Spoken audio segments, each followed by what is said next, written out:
আজকে আমরা কথা বলবো পরিচ্ছেদ 22 নিয়ে ক্রিয়া বিশেষণ। আজকে আমরা এই পরিচ্ছেদটা একদম পানি পানি করে ফেলবো এবং এটা কিভাবে ট্রিক্স দিয়ে মনে রাখা যায় এবং একটা সিম্পল ট্রিক্সে তোমরা কিভাবে মনে রাখবে সেটাও দেখাবো আজকে। এই ক্রিয়া বিশেষণ খুবই ইম্পর্টেন্ট তোমাদের জন্য, তোমাদের নতুন সিলেবাসের জন্য।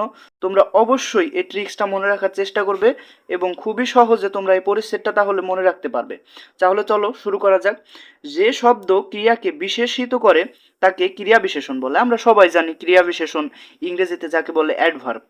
নিচের বাক্যে তিনটি নিম্নরূপ শব্দ ক্রিয়া বিশেষণের উদাহরণ। ছেলেটি দ্রুত দৌড়ায়। কিভাবে দৌড়ায়? ছেলেটি দ্রুত দৌড়ায়। লোকটি ধীরে হাঁটে। লোকটি কিভাবে হাঁটে? ধীরে হাঁটে। মেয়েটি গুনগুনিয়ে গান গায়। মেয়েটি তো গান গায়, কিন্তু কিভাবে গান গায়? গুনগুনিয়ে গান গায়।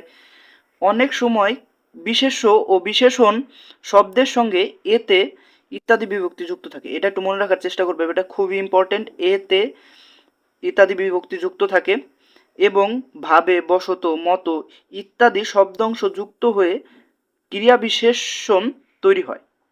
কোনটা? ভাবে, বশত, মতো ইত্যাদি শব্দাংশ যুক্ত হয়। এগুলো কি? শব্দাংশ। এই শব্দাংশগুলো যুক্ত হয়ে কি ক্রিয়া বিশেষণ তৈরি হয়, অনেক সময় তৈরি হয়। তাহলে চলো আমরা এই ক্রিয়া বিশেষণের যে প্রকারভেদগুলো আছে এগুলো কিভাবে মনে রাখা যায় সেটা সহজেই দেখে ফেলি। চলো শুরু করা যাক। তোমরা লিখে ফেলো ধরন, কাল, স্থান, নীতি, পদানু। বাস এটা 2 থেকে 3 বার বলো। ধরন, কাল, স্থান, নীতি, পদানু। ধরন, কাল, স্থান, নীতি, পদানু। ধরন, কাল, স্থান, নীতি, পদানু মুখস্থ হয়ে যাবে। তারপরে কোন ক্রিয়া কিভাবে সম্পূর্ণ হয় ধরনবাচক ক্রিয়া বিশেষণ তা নির্দেশ করে। কোন ক্রিয়াটা কিভাবে সম্পূর্ণ হচ্ছে। যেমন বৃষ্টি তো পড়ছে, কিন্তু বৃষ্টি কিভাবে পড়ছে, কোন ধরনে পড়ছে? টিপ টিপ করে বৃষ্টি পড়ছে। ঠিকভাবে চললে কেউ কিছু বলবে না। কেউ তো কিছু বলবে না, কিন্তু কিভাবে? খারাপভাবে না ভালোভাবে? ঠিকভাবে, সঠিকভাবে চলাফেরা করলে কেউ কিছু বলবে না। ঠিকভাবে চলাফেরা করলে কেউ কিছু বলবে না। কিভাবে? কিভাবে? কিভাবে? কিভাবে বৃষ্টি পড়ছে? টিপ টিপ করে বৃষ্টি পড়ছে। কিভাবে চলাফেরা করলে কেউ কিছু বলবে না? সঠিকভাবে।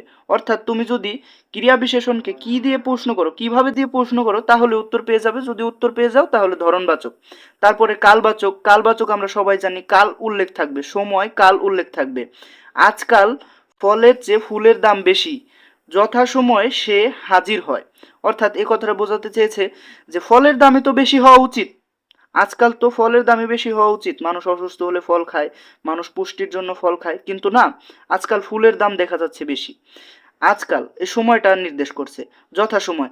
এবং তোমরা আমি প্রত্যেকটা পরিচ্ছেদ পড়ানোর সময় একটা কথাই বলি যে এই যে উদাহরণ আছে এর বাইরে কোনো উদাহরণ আসবে না। তাই তোমরা যদি এই উদাহরণগুলো দেখে দেখে বারবার দেখে দেখে মনে রাখতে পারো তাহলে পরীক্ষায় গিয়ে 1 সেকেন্ডও দেরি করতে হবে না তোমার এমসিকিউ দাগাতে। স্থানবাচক। স্থান বোঝাবে সামনে, পিছনে, উপরে, নিচে, এই স্থানটা বোঝাবে। মিছিলটির সামনে এগিয়ে যায়। মিছিল তো সামনে এগিয়ে যায়, তোমরা এভাবে মনে রাখবে, মিছিলটি সামনে এগিয়ে যায়। তাকে কোথাও খুঁজে পাওয়া যাচ্ছে না।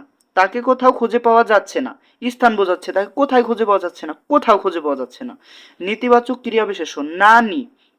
নানি, তোমরা এটা মনে রাখবা, তোমাদের নানি আছে না, নানি দিয়ে তোমরা মনে রাখবা যে আমার নানি আছে, আমার নানি আছে। নেতিবাচক। নানি।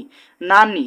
নানি দিয়ে তোমরা মনে রাখবা নেতিবাচক ক্রিয়া বিশেষণ। উদাহরণগুলো তোমরা বারবার পড়ে নেবে যাতে পরীক্ষায় এই উদাহরণগুলোই আসবে আর তোমরা ভালো একটা পরীক্ষা দিতে পারো।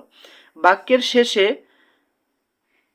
বাক্যের মধ্যে বিশেষ কোনো ভূমিকা পালন না করলেও কি, যে, বা, না, তো প্রভৃতি পদানু ক্রিয়া বিশেষণ হিসেবে কাজ করে। এখন এটা তুমি কিভাবে মনে রাখবে?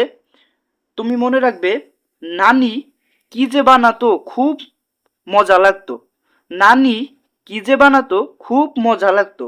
তোমার নেতিবাচক হয়ে যাবে, পদানু হয়ে যাবে। নানি কি যে বানাতো খুব মজা লাগতো। তোমরা এটা লিখে নাও, নানি কি যে বানাতো খুব মজা লাগতো। গঠন বিবেচনায় ক্রিয়া বিশেষণকে একপদী ও বহুপদী এই 2 ভাগে ভাগ করা হয়। একপদী মানে যেখানে একটা পদ থাকে, বহুপদী মানে যেখানে 2টা পদ থাকে। তোমরা সহজে মনে রাখবা, একপদী মানে একটা পদ, বহুপদী মানে 2টা পদ। Hey there. Subscribe to my channel. And also press this bell icon.